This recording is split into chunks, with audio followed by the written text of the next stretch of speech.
அதாவது இந்த கட்சி வந்து தனித்து நிற்க போகுது 2026 தேர்தலில் அப்படின்னு ஒரு ஸ்டேட்மெண்ட் சொல்கிறாரு. அப்படி பார்க்க போனால் கிட்டத்தட்ட ஒரு வருஷத்துக்கு முன்னாலேருந்து நான் சொல்லிக்கிட்டு இருக்கேன். அதெல்லாம் முக்கியமாக விட்டுட்டு நீங்கள் எங்கேருந்தோ பீகார்லேருந்து வந்த பிரசாந்த் கிஷோர் சொல்கிறாரேன்னு எங்கிட்டே கேள்வி கேட்குறீங்க. நீங்கள் ரெண்டு பேருக்குமே சம்மந்தம் இல்லாமல் பிரசாந்த் கிஷோர் அதை வந்து சொன்னது ஆச்சரியமான விஷயம். அது கொஞ்சம் அதிக பிரசங்கித்தனமான விஷயம்னு கூட சொல்லலாம். இன்றைக்கும் பிரசாந்த் கிஷோரை ஏதோ வடிவேலு படத்தில் வர மாதிரி இன்னுமா இந்த உலகம் அவரை நம்பிக்கிட்டு இருக்கு அப்படிங்கிற மாதிரி பிரசாந்த் கிஷோரை நம்பிக்கிட்டு இருக்காங்க தாவேக்கா. இப்படி கூட ஜெயிக்க வச்சிருக்காங்கல்ல சார், 2021 டிஎம்கே ஜெயிக்க வச்சிருக்காங்கல்ல, வேலை செஞ்சிருக்காங்கல்ல. அதுக்கு முன்னால் காங்கிரஸை தோக்க வச்சாங்க. அப்போ அதாவது நான் பொதுவாக விஜயையும் உட்பட சொல்கிறேன். ஏன்னா விஜய் வந்து என்னை பொறுத்த வரைக்கும் மினி திமுக. இதனால் வரக்கூடிய அரசியல் விளைவு என்னன்னு கேட்டிங்கன்னா திமுகவுடைய வாக்குகளை விஜய் பிரிக்கிறது வாய்ப்பு. விஜய் வந்து முதல் தேர்தல் என்பதால் யாருடனும் கூட்டணி சேரமாட்டார். ஆனால் சும்மா வந்து இந்த கூட்டணின்னு வந்து அந்த பில்டப்பெல்லாம் கொடுத்து பேசிக்கிட்டு இருப்பார். ஆனால் கடைசியில் தனியாக நிற்கிறதா முடிவு பண்ணுவார். அதுக்கு என்ன காரணம்னு நான் வந்து சொல்கிறேன்னா, விஜய் அவர்கள் வந்து பீகாருக்கு சென்று ஜென்சுராஜ் ஆதரிச்சார் அப்படின்னா விஜய்க்கான வாக்குகள் இங்கே கிடைக்கும் அப்படின்னு சொல்லியிருக்காரு. எங்க விஜயை பார்த்து பீகார்ல ஓட்டு போடுவாங்க அப்படிங்கிறாரு. விஜயோட டப்பிங் படம் மட்டும் பார்த்து அவங்க ஓட்டு போட்டுருவாங்களா? இது வந்து பெரிய பில்டப்பு. அது வந்து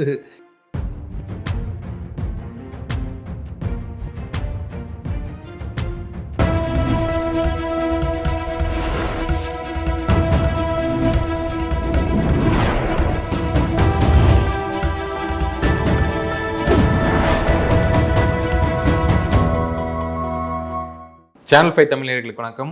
இன்றைய நேர்காணலில் நம்முடன் இணைந்திருப்பவர் தமிழக அரசியல் பத்திரிகை நிறுவனர், இந்திய நேஷ அதிபரின் முன்னாள் கௌரவ ஆலோசகர், பத்திரிகையாளர் திரு திரிசத்தை சுந்தரம் அவர்கள். வணக்கம் சார். வணக்கம் நிரஞ்சன், சொல்லுங்க சார். பொதுவாக கட்சிகள் ஒரு கூட்டணி வைக்க போகிறோம் அப்படின்னா வந்து கட்சியினுடைய தலைவர் இல்லாட்டி பொதுச் செயலாளர் சொல்லுவாங்க. அதான் வழக்கமாக இருந்துட்டு வருது.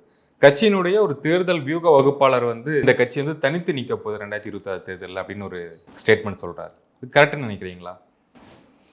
அப்படி பார்க்க போனால் கிட்டத்தட்ட ஒரு வருஷத்துக்கு முன்னாலேருந்து நான் சொல்லிக்கிட்டு இருக்கேன். அதெல்லாம் முக்கியமாக விட்டுட்டு நீங்கள் எங்கேருந்தோ பீகார்லேருந்து வந்த பிரசாந்த் கிஷோர் சொல்கிறாரேன்னு எங்கிட்டே கேள்வி கேட்குறீங்க. ஒரு வருஷத்துக்கு முன்னாலேருந்து நான் வந்து சொல்லிக்கிட்டு இருக்கேன். விஜய் வந்து கூட்டணிக்காக இங்கே பேசுகிறேன் அங்கே பேசுகிறேன்னு சொல்லி எல்லாம் பேசுவார். ஆனால் கடைசியில் தனியாக தான் நிற்பாருன்னு நம்ம சேனல்லையும் சரி மற்ற சேனல்லையும் சரி எனக்கு தெரிஞ்சு 10 தடவை பேசியிருப்பேன். அதாவது நீங்கள் திருசக்தி சுந்தரராமன் சார் சொன்னார்னு சொல்லி எனக்கு ஒரு இது வந்து பெருமையாக இருக்கும்.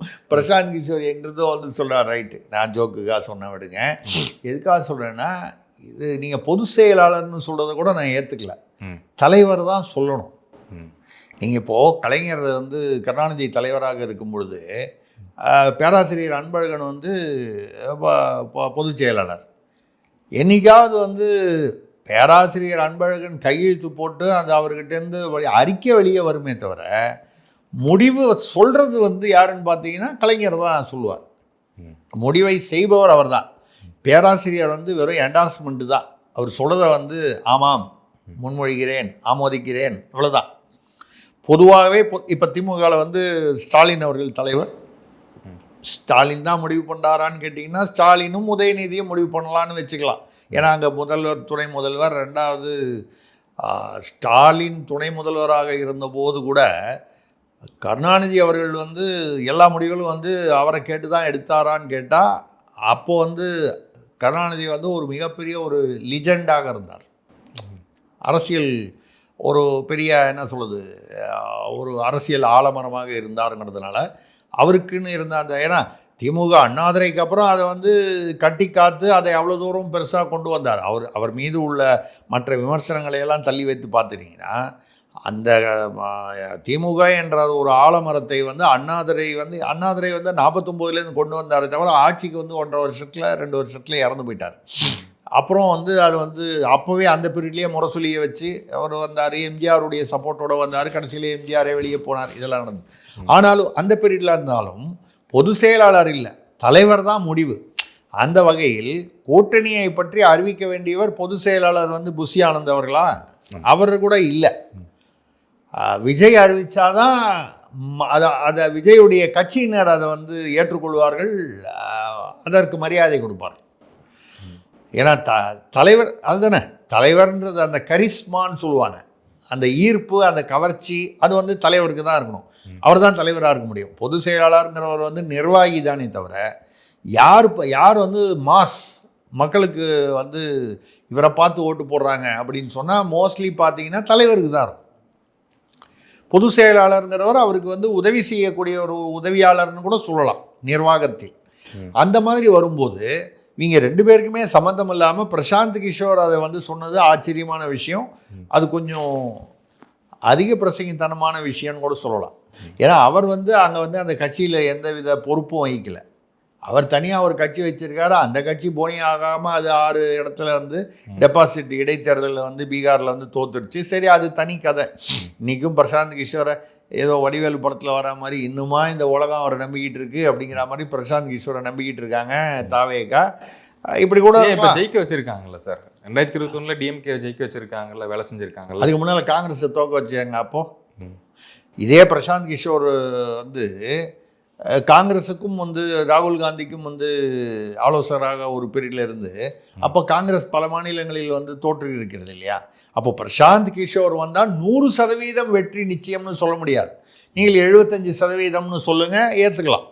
அதாவது நான் சொல்வது புள்ளி விவரங்களை வைத்து சொன்னால் ஒரு 75% வந்து அவருடைய அந்த ஆலோசனைகள் வந்து வெற்றி பெற்று. அவரே என்ன சொல்லியிருக்காருன்னா, பிளேயர் மட்டும் கோச் மட்டும் முக்கியம் இல்லை, பிளேயரும் முக்கியம் அப்படின்னு தான் பிரசாந்த் கிஷோர் சொல்கிறாரு. அப்படி தான் வழக்கமாக கோச் சொல்லணும். ஏங்க அது கோச்சை நம்பி மட்டுமே ஜெயிக்க முடியாது சொல்கிறாரு. பிளேயர் வந்து செஞ்சுரி போட்டார்னு வைங்க, பிளேயர் செஞ்சுரி போட்டால் அப்போ கோச் பிரமாதமாக சொல்லி கொடுத்துருக்காரு அப்படின்னு சொல்லுவாங்க. பிளேயர் அன்றைக்கி அவுட் ஆகிட்டார், டக்லேயே அவுட் ஆகிட்டார், க்ளீன் போல்ட் ஆகிட்டார் கிரிக்கெட்லாம் ஒரு உதாரணமாக வச்சுங்க.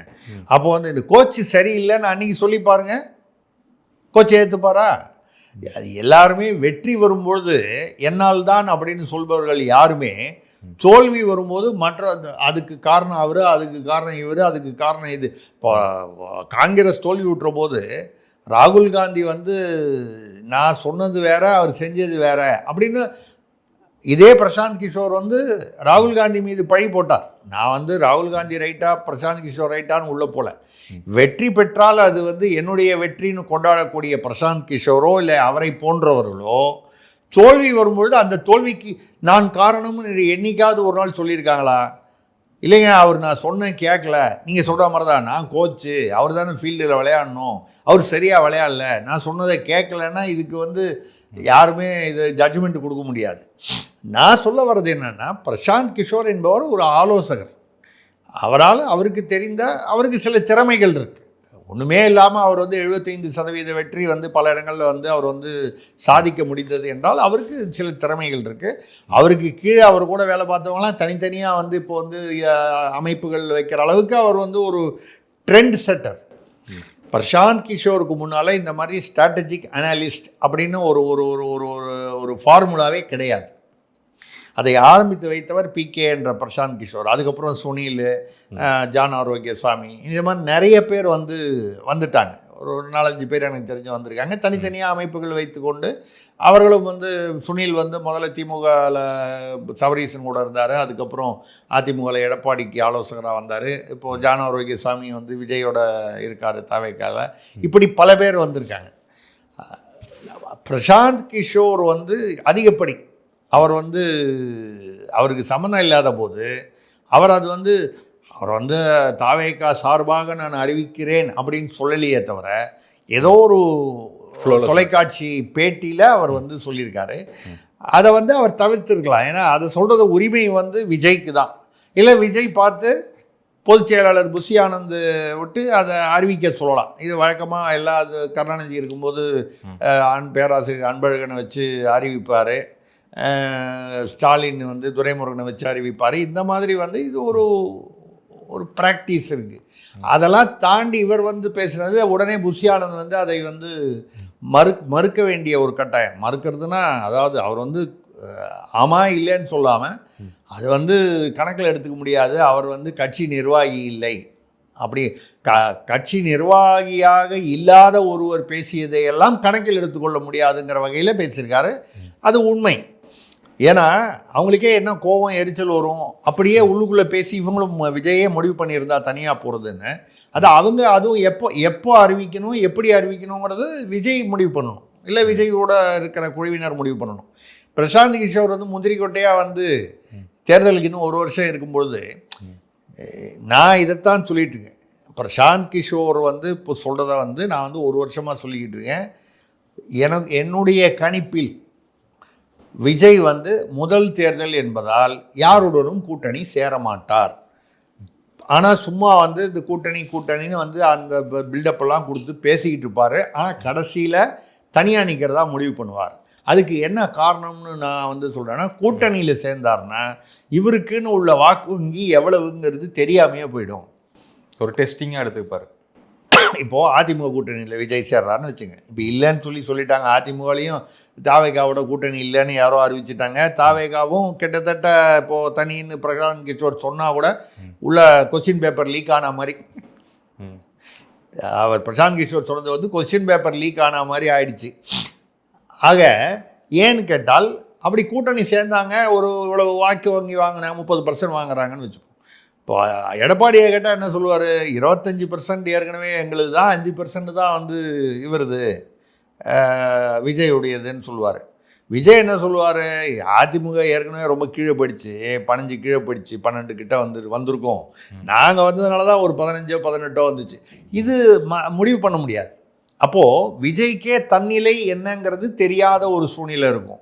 அப்போ அவருடைய எதிர்கால அரசியலை எப்படி எந்த பாதையை தேர்ந்தெடுக்கணுங்கிறது அவருக்கே வந்து புரியாத அளவுக்கு இருக்கும் அந்த வாக்கு வங்கி அரசியல். அதனால் வந்து அவர் தனியாக தான் நிற்பார். இது பிரசாந்த் கிஷோர் சொன்ன விஷயம் கரெக்டு. பட் பேசக்கூடிய அத்தாரிட்டி அவருக்கு இல்லை. அவர் தேவையில்லாமல் அதில் தலையிட்டு அவர் வந்து பேசியிருக்காரு. அதை வந்து விஜய் அல்லது விஜய் ஆத்தரைஸ் பண்ணி புஷி ஆனந்தோ மற்ற நிர்வாகி யாராவதோ அதுவும் எப்போ சொல்லணும், தேர்தலுக்கு முன்னால் தான் சொல்லணும். இப்போ திருமாவை கூட அதான் கூட போன வாரம் பேசுகிறோம், போன எபிசோடில் மகளிர் இதெல்லாம் சொல்கிறாரு. ஆனால் திமுக கூட்டணியில் இருக்கிறோம் தான் சொல்கிறாரு. சரி, இப்படி சொல்கிறாரே அப்படின்னு பார்த்தீங்கன்னா, எத்தனையோ தடவை வந்து திரும்பவும் வந்து திமுக கூட்டணியில் இல்லாத அதிமுக கூட்டணிக்கு போனதும் இருக்கிறது, சரித்திரம் இருக்கிறது. திமுகவே பாஜகவுடன் கூட்டணி சேர்ந்த சரித்திரமும் உண்டு 99-2004. இப்படி வந்து வைகோ வந்து 3வது அணின்னு இருந்திருக்காரு. வைகோ இப்போ மறுபடியும் வந்து திமுக அணியில் இருக்கார். என்னுடைய கல்லறையில் கூட நான் திரும்ப திமுகவுடன் கூட்டணி சேர மாட்டேன்னு சொன்னவர் இருக்கார். ஸோ அரசியல் உதயநிதியோ ஸ்டாலினோ வந்து எங்கள் குடும்பத்திலிருந்து வேறு யாருமே வரமாட்டார்னு ஸ்டாலின் சொன்னாங்க. பின்னாலேயே உதயநிதி வந்தார். இந்த இதில் ஏதோ ஒரு பாக்யராஜ் படத்தில் கல்லாப்பட்டி சிங்காரம் அந்த ஒரு ஜோக் வர மாதிரி அவர் வந்து எங்கள் குடும்பத்திலிருந்து வரமாட்டோன்னாரு. உதயநிதி வந்து எனக்கு சினிமா தான் முக்கியம்னாரு. அதுக்கப்புறம் எம்எல்ஏ ஆனார். எம்எல்ஏ ஆனப்புறம் அமைச்சர் ஆவீங்களன்னா அதுக்கு சீனியர்கள் எல்லாம் இருக்காங்கன்னாரு. துணை முதல்வர் ஆவீங்களான்னு கேட்டால் அது வந்து முதல்வர் முடிவு பண்ணணும், 2வது என்னை விட சீனியர்கள் இருக்கும்போது நான் எப்படி அப்படின்லாம் சொன்னார். கடைசியில் துணை முதல்வர் ஆகிட்டார். ஸோ அவங்க ஒரு ஸ்கெட்ச் போட்டு கரெக்டாக வராங்க. ஆனால் பேசும்போது எந்தெந்த சமயத்துக்கு ஏற்ற மாதிரி பேசிக்கிறாங்க. அந்த கீழே உள்ள நிர்வாகிகளோ சக நிர்வாகிகளோ வந்து அவங்கள சமாளிக்கிறதுக்காக பேலன்ஸ் பண்ணுறதுக்காக பேசிக்கிறாங்க. ஸோ அந்த வேலை வந்து கட்சி தலைமைக்கு. பிரசாந்த் கிஷோர் வந்து அதிகப்படியாகவும் அதிக பிரசங்கின் தரமாகவும் வந்து பேசியிருக்காரு, அவசியம் இல்லாமல் பேசியிருக்காரு, அவர் பேசியிருக்கக்கூடாது அப்படிங்கிறது தான். பட் இப்போ ஒரு கேள்வி என்னென்னா, பிரசாந்த் கிஷோர் சொன்னதுலேயே வந்து விஜய் வந்து பீகார் சட்டமன்ற தேர்தலுக்கு முன்னாடி வந்தாருன்னா விஜயை நம்பி வந்து ஓட்டுகள் விழுவும் ஜென்சுராஜுக்கு அப்படிங்கிற மாதிரி சொல்லியிருக்காரு. அதுக்கு வாய்ப்பு இருக்குமா? விஜய் அவர்கள் வந்து பீகாருக்கு சென்று ஜென்சுராஜ் ஆதரிச்சார் அப்படின்னா விஜய்க்கான வாக்குகள் இங்கே கிடைக்கும் அப்படின்னு சொல்லியிருக்காரு. விஜயை பார்த்து பீகார்ல ஓட்டு போடுவாங்க அப்படிங்கிறாரு. இது பெரிய என்னை பொறுத்த வரைக்கும் விஜயோட டப்பிங் படம் மட்டும் பார்த்து அவங்க ஓட்டு போட்டுருவாங்களா? இது வந்து பெரிய பில்டப்பு. அது வந்து ஏங்க அப்போல்லாம் வந்து ஜனங்க வந்து நடிகர்களை வந்து எம்ஜிஆரை நம்பினார்கள் என்றால் அது எம்ஜிஆர் என்பது நம்ம நிறைய தடவை பேசிட்டோம். அது ஒரு சகாப்தம். அவரை வந்து நீங்கள் யாரோடையுமே ஈக்குவலைஸ் பண்ண முடியாது. விஜயகாந்த் அவர்கள் கூட வந்து ஒரு எதிர்க்கட்சி தலைவராக தான் வர முடிஞ்சதே தவிர அதை தாண்டி அவர் ஆட்சி அமைக்க முடியவில்லை. அதற்கு காரணம் யார், ஏன் இப்படி பண்ணாங்க இப்படி பண்ணாங்க, அரசியல் ரீதியாக அவரை எப்படி வந்து தோற்கடித்தார்கள், இதெல்லாம் வந்து வரலாறு. ஆனால் விஜய் கூட வந்து சினிமாவில் கூட வந்து பேசுகிறாரு, பஞ்சு டயலாக் அது என்னமோ ஒரு படத்தில் பேசுவார், சர்க்காரா ஏதோ ஒரு படத்தில் டாக்டர்லாம் வந்து 5 ரூபா வாங்கிட்டு 5 ரூபாய்க்கு வந்து மருத்துவம் பார்க்கணும் 5 ரூபா அப்படின்னு பஞ்சு டயலாக் பேசுவார். 100 கோடி ரூபா ஒரு படத்துக்கு வாங்குறாருல இப்போ வரைக்கும்.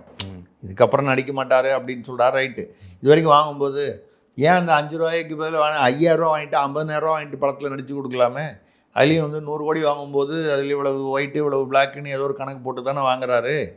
அதெல்லாம் சினிமாவில் பேசுகிற பஞ்சு டைலாகை நம்பி வந்து யாரும் வந்து ஓட்டு போட்டுற மாட்டாங்க. தமிழ்நாட்டிலேயே ஓட்டு போடுவாங்களான்றது இன்னும் அதை நம்பி விஜய்க்கு ஓட்டு போட்டுற போகிறாங்களான்றது தெரியல. அப்படிங்கும்போது நீங்கள் வந்து பீகார் மக்கள் விஜயோட டப்பிங் படத்தை பார்த்துட்டு வந்து இது எப்படி இருக்குன்னா, அமிதாப் பச்சனுடைய படத்தை வந்து தமிழில் டப்பிங் பார்த்துட்டு எல்லாரும் அமிதாப் பச்சனை தமிழ்நாட்டில் முதல்வராக ஏற்றுக்கொள்வார்கள் என்று சொல்லுவது எவ்வளவு அபத்தமோ அவ்வளவு அபத்தம் பிரசாந்த் கிஷோர் பேசுறது. பிரசாந்த் கிஷோர்னா ஒரு பெரிய புத்திசாலின்னு ஒரு இமேஜ் இருந்துக்கிட்டு இருக்கு. அவர் கூடிய வரைக்கும் அதை காப்பாற்றிக்கிட்டாருன்னா நல்லாயிருக்கும். இப்படிலாம் வந்து கொஞ்சம் தத்து புத்துன்னு பேசாமல் இருக்கணுன்றது என்னுடையது. இப்போ விஜய் வந்து எடுத்திங்கன்னா, விஜய்க்கு உள்ள பலவீனங்கள் வந்து சிலது இருக்குது. நம்ம வந்து அதாவது விஜய்க்கு நம்மளுடைய வாழ்த்துக்களை தெரிவிக்கிறோம். புதிய வரவு தமிழ்நாட்டில் வந்து புதிய வரவுகள் அதிகமாக வேண்டும், மாற்றங்கள் வர வேண்டும். மக்களும் வந்து ஒரு மாற்றத்தை எதிர்பார்க்கிறார்கள். மாற்றம்னா நல்ல விதமான முன்னேற்றத்திற்கான மாற்றம். எக்ஸ் ஊழல் பண்ணுறதுக்கு பதிலாக ஒய் ஊழல் பண்ணால் என்ன, இசட் வந்து ஊழல் பண்ணால் என்ன, மக்களுக்கு அது வந்து மாற்றம்ன்ற கணக்கில் வரல. மாற்றம்னு நான் சொல்கிறது முன்னேற்றத்துக்கான மாற்றம். அந்த மாதிரி வரும்போது விஜய் திருப்பி வந்து ஏங்க இந்திய எதிர்ப்புன்னு சொல்கிறாரு. எப்படி வந்து ஸ்டாலின் அவர்கள் வந்து இந்திய எதிர்ப்பு மும்மொழி கொள்கைன்னு சொல்கிறாரு, ஆனால் வந்து அவருடைய குடும்ப பள்ளியிலேயே வந்து இந்தி இருக்குது. திமுக நடத்துகிற ஏவா வேலு ஜீவா பள்ளின்னு அவர் வச்சுருக்காரு. அங்கே இப்போ கூட பார்த்தீங்கன்னா ஹிந்தி டீச்சர் வேணும்னு சொல்லி போட்டிருக்காங்க. சிபிஎஸ்சி பள்ளி.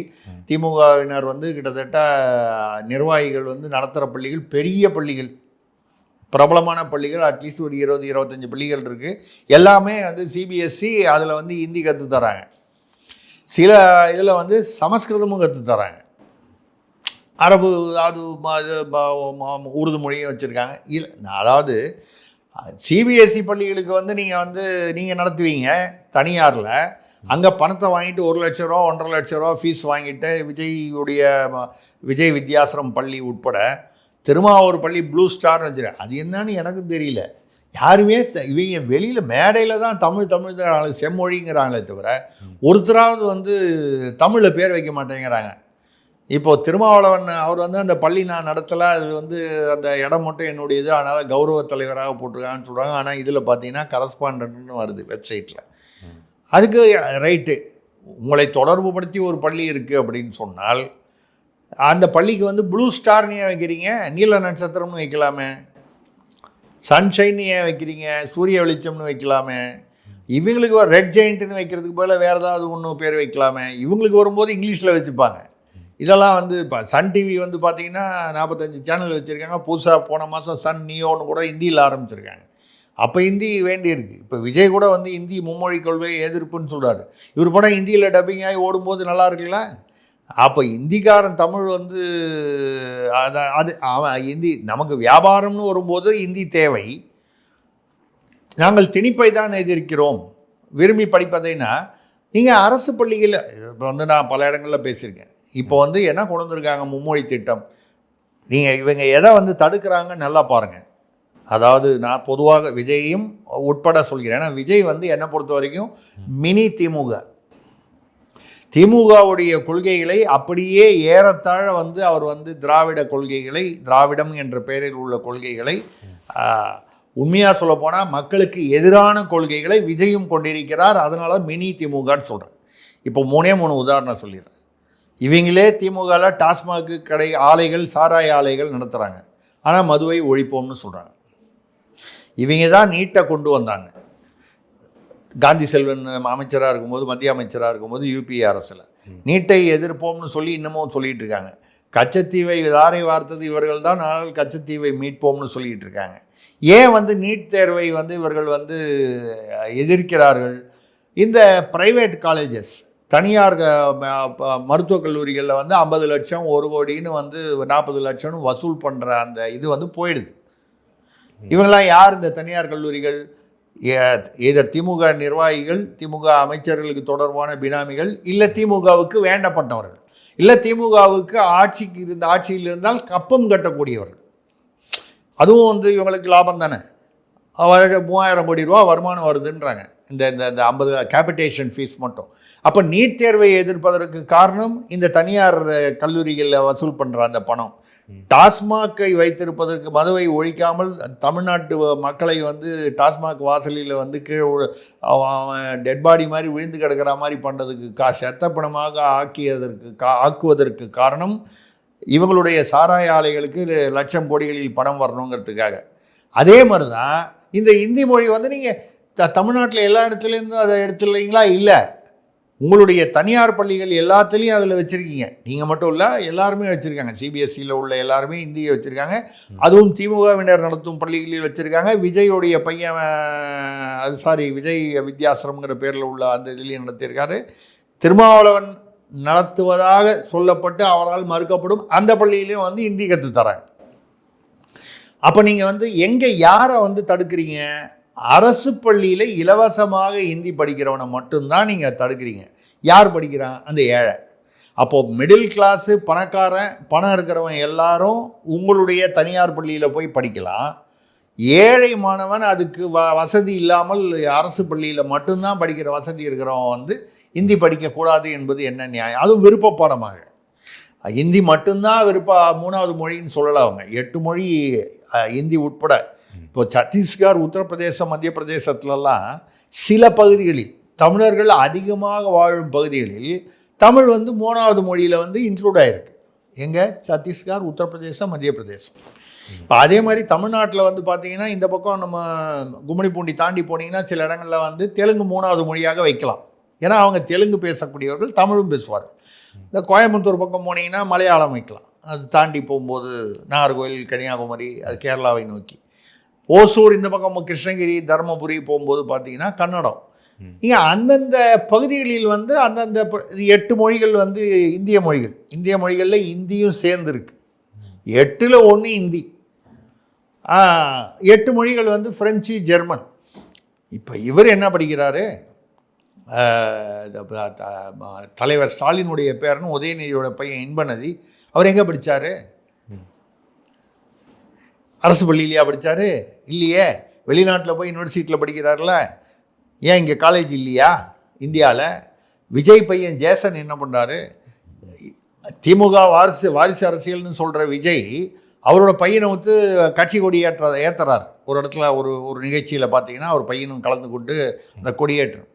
அப்போ இப்போவே நீங்கள் வந்து எப்படி கருணாநிதி ஸ்டாலினை கொண்டாரு, ஸ்டாலின் உதயநிதியை கொண்டாரோ, அப்போ வந்து விஜய் வந்து பிற்காலத்தில் வந்து ஜேசனை வந்து கட்சி தலைவராக, இளைஞரணி தலைவராக்குவதற்கு, அதற்கு பின்னால் தலைவராக்குவதற்குன்னு இது எல்லா கட்சியிலையும் வந்துருச்சு. பாமகவில் ராமதாஸ், அன்புமணி, இப்படி திமுக அமைச்சர்களில் பல பேர், இப்படி எல்லா கட்சியிலையுமே இந்த மாதிரி இந்த வாரிசு அரசியல் வந்துடுச்சு. அப்போ நீங்கள் வந்து இந்த திமுகவை நீங்கள் என்ன காரணத்துக்காகலாம் எதிர்க்கிறீங்களோ, விஜய் அதையே தான் அவர் வந்து கடைபிடிக்கிறார். அதனால தான் விஜய் என்னை பொறுத்த வரைக்கும் தாவேகா என்பது வந்து மினி திமுக அப்படிங்கிறது தான். அப்போது அவர் வந்து இதனால் வரக்கூடிய அரசியல் விளைவு என்னன்னு கேட்டிங்கன்னா, திமுகவுடைய வாக்குகளை விஜய் பிரிக்கிறது வாய்ப்பு இருக்குது. திமுகவுடைய வாக்குகளை விஜய் வந்து பிரிப்பார் என்று எதிர்பார்க்கலாம். அந்த வகையில் வந்து பார்த்திங்கன்னா அவர் வந்து இப்போ இந்தி வந்து இவங்கெல்லாம் இந்தி வந்து வேண்டாம் அப்படின்னு சொல்லும்போது, காமராஜர் இருக்கும்போது இந்தியை எதிர்ப்பவர்கள் பிற்போக்கு சக்திகள்னு சொன்னார். ஆனால் இன்றைக்குள்ள காங்கிரஸ், செல்வ பிறந்தைகள்லாம் வந்து வேறு மாதிரி பேசிக்கிட்டு இருக்காங்க. அண்ணல் அம்பேத்கர் வந்து இந்தியை எதிர்க்கலை. அவர் எப்படி எதிர்ப்பார்? அவர் மராட்டிக்காரரே இந்தி பேசுகிறவர். அதனால் வந்து அவரும் வந்து இந்தி கற்றுக்கணும்னு சொன்னார். சுவாமி சகஜானந்தா, அதாவது பட்டியலின மக்களுக்காக தன்னை அர்ப்பணித்து கொண்டவர், அவர் வந்து இந்தி, சமஸ்கிருதம் ரெண்டுமே வந்து அவசியம் படிக்கணும்னார். அவங்களாம் வந்து ஏதோ தமிழுக்கு எதிரிகள் இல்லை. அவர்கள் தமிழை படிக்கக்கூடாது, தாய்மொழியை, அந்தந்த தாய்மொழியை படிக்கக்கூடாதுன்னு அவங்க சொல்லலை. தாய்மொழியை படி, இதையும் படின்னு சொல்கிறாங்க. விருப்ப பாடமாக அதை வைக்கணும்னு சொல்கிறத வந்து அப்படி நீங்கள் தமிழ்நாட்டில் உள்ள அரசு பள்ளிகளில் பல பள்ளிகளில் தமிழ் கட்டாயம் இல்லை.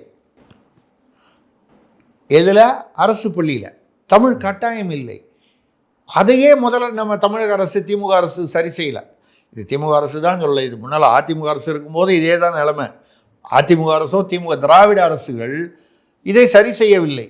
அதற்கு காரணம் என்ன? அங்கே வந்து சிறுபான்மையினர் இருக்காங்க, அதனால் வந்து தமிழ் வேண்டாம். சௌகார்பேட்டில் வந்து மார்வாடி ஓட்டு வேணும், வேலூர் ஆம்பூரில் மேலப்பாளையத்தில் வந்து இஸ்லாமியர்கள் ஓட்டு வேணும், இன்னொரு இடத்துல கிறிஸ்தவர்கள் ஓட்டு வேணும். இப்படி சில இந்த வாக்கு வங்கி அரசியலுக்காக தமிழையே நீங்கள் விட்டு கொடுத்து விடுகிறீர்கள். இப்போ கூட வந்து ஒரு ஜோக்குக்கு வந்து நிறையா அந்த இதில் பார்த்துக்கிட்டிங்கன்னா, நெல்லை மண்ணின் மாமன்னரே அப்படின்னு போடுற ஒரு பெரிய போஸ்டரில் நெல்லை மண்ணின் மாமனாரேன்னு போட்டு ஸ்டாலின் அவர்கள் முதல்வருடைய போட்டு அது ஒரே வைரலாக சுற்றிக்கிட்டு இருக்கு. மாமன்னரேக்கும் மாமனாரேக்கும் வித்தியாசம் தெரியாத அளவில் தமிழ்நாட்டில் இருக்காங்க. 10ஆம் கிளாஸில் 12ஆம் கிளாஸில் 50,000 பேர் ஃபெயில் ஆகிறான். 8ஆம் கிளாஸ் படிக்கிறவனை வந்து 2ஆம் கிளாஸ் 3ஆம் கிளாஸ் கணக்கையோ இல்லை தமிழையோ இல்லை ஆங்கிலத்தையோ படிக்க சொன்னால் அவனுக்கு தெரியல. நம்ம கல்வியின் தகுதி வந்து ரொம்ப கம்மியாக இருக்குது, ரொம்ப தரக்குறைவாக இருக்குது. ஆனால் நம்ம தமிழ்நாடு முதல் மாநிலமாக இருக்கிறதுன்னு சொல்லி பில்டப் கொடுத்துக்கிறாங்க. இப்போ இதில் விஜய் எங்கேன்னு சொன்னால், இவர் மறுபடியும் அந்த திராவிட கொள்கைகள் அதை வந்து மினி திராவிடமாக மினி திமுகவாக வந்து செயல்படுகிறாரே தவிர, இவர் வந்து புதுசாக ஒன்றும் சொல்லலை. பெரியார் கொள்கைகளை பற்றி பேசும்போது கடவுள் மறுப்பை ஏற்றுக்கொள்ளவில்லை, ஆனால் மற்ற பெரியார் கொள்கைகளை ஏற்றுக்கொள்கிறார். எந்த கொள்கையை ஏற்றுக்கொள்கிறார் அது சொல்லலை. இப்படி வந்து ஒரு மேலெழுந்த வாரியான அரசியலில் விஜய் ஈடுபடுகிறார். இது எந்த அளவுக்கு எடுபடுகிறது என்பது தேர்தலில் தான் சொல்ல முடியும். எடுபடுமா படாதான்றதை விட பிரசாந்த் கிஷோர் அவசரப்பட்டு சொல்லிட்டாரு. இது அரசியலில், அதுவும் தமிழ்நாட்டு அரசியலில் எப்போவுமே அந்த லாஸ்ட் மினிட்ல தான் அந்த கூட்டணி வந்து முடிவாகும். கொஞ்சம் அந்த பர்முடேஷன் காம்பினேஷன்லாம் வந்து கடைசி நிமிஷத்தில் வரும். அது பேரங்கள்லாம் நடக்கும். அது வழக்கமாக நமக்கு தெரிஞ்சது தான். கம்யூனிஸ்ட் கட்சிகளுக்கெல்லாம் திமுக வந்து 10 கோடி 15 கோடின்னு கொடுத்தது, கொங்கு கட்சிக்கு கொடுத்தது 25 கோடி யாருக்கோ கொடுத்ததெல்லாம் வந்து வெளியில் பின்னால் தெரிஞ்சுது. அதிகாரபூர்வமாகவே கொடுத்திருக்கிறார்கள் என்பது தெரிஞ்சது. தேர்தல் பத்திரங்களில் யார் யார் எவ்வளவு வாங்குறாங்க எந்த கட்சிக்காகன்னு இதெல்லாம் வந்து தெரிஞ்சுது. என்ன சொல்கிறேன்னால், இப்போது விஜய் வந்து என்னை பொறுத்தவரை விஜய் வந்து இன்னும் வந்து வீட்டுக்குள்ளேருந்தே அரசியல், முன்னால் கூட பேசுகிறோம் நம்ம, வீட்டுக்குள்ளேருந்தே அரசியல் பண்ணார், இன்னும் வெளியில் வரல அவர். அப்போ அவர் வெளியில் வராதனால்தான் அவர் வந்து ஆக்டிவாக இன்னும் வந்து ஒரு அரசியல் தலைவராக செயல்படாததால் தான் பிரசாந்த் கிஷோர் போன்றவர்கள் வந்து முந்திரி கொட்டை மாதிரி முன்னால் வந்து எதையோ சொல்லிட்டு போயிடுறார். விஜய் வந்து அந்த அந்த கிரிப்பை வந்து இன்னும் எடுத்துக்கல. அவர் எடுத்துக்கிட்டாருன்னா அதுக்கப்புறம் ஆட்சிக்கு வராரா, இல்லை வந்து கணிசமான ஓட்டுகள் வாங்க முடியுதா, எம்ஜிஆர் மாதிரி வராரான்றதெல்லாம் பொறுத்திருந்து பார்க்க வேண்டிய விஷயம். ஆனால் இந்த கட்சி வந்து நீடித்து நிலைத்து நிற்கணும் கன்சிஸ்டண்ட்டாக அப்படின்னு சொன்னால், விஜய் வந்து இப்போ வந்து ஏதோ பின்னால் இருந்துக்கிட்டு வந்து கட்சியை இயக்கிற மாதிரி இருந்தால் ரிமோட் கண்ட்ரோலாக இயக்கி புரோஜனம் இல்லை. அவர் தான் தலைமை, ஃபேஸ் வேல்யூ அவராக இருக்கணும். அதை விஜய் புரிஞ்சுக்கிட்டால் நல்லாயிருக்கும். இல்லைன்னா பிரசாந்த் கிஷோர் மாதிரி இந்த மாதிரி சங்கடங்கள் அதிகமாகும்.